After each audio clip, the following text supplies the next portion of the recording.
madadin ku sara wa dan sanda shine kuka tsaya kamar wasu dolaye. Ba an canza ma wajen aiki ba. Gafiya idan ta shige rami idan muna so ta fito me muke mata? Abinci muke sa mata. Kuma abinci aka baku da suna an canza min wajen aiki shi yasa kuka fito. Kana dan sanda shine ka zo da yaudara. Yan sandan ofishi suke aikin su kai tsaye ba kwana-kwana. Ni daga makarantar Boston nake. Kai ni bari ka ji tarihin karatuna.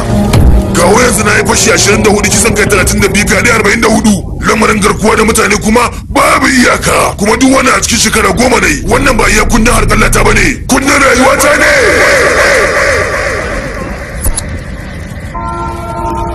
Ko da a ce shirin fim bai burge mutane ba, Kafce mai citta yana dada su da ƙasa. Maska da sambala ya mafi dada su. Tu karfin zakara baya hana shi zama bankarare a tukubar mai gashi.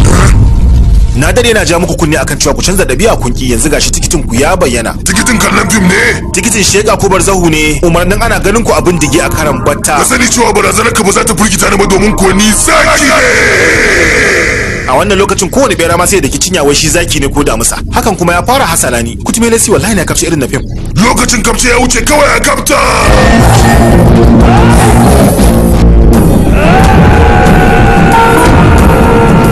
Allah sarki tun ba san bare shi ba ya fara ihu.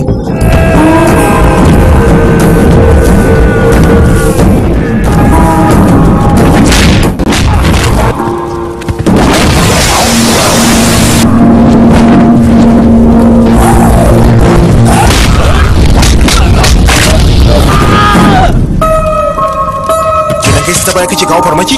Mun kai na kawo ta gaba bane labai. To maza juya. To labai.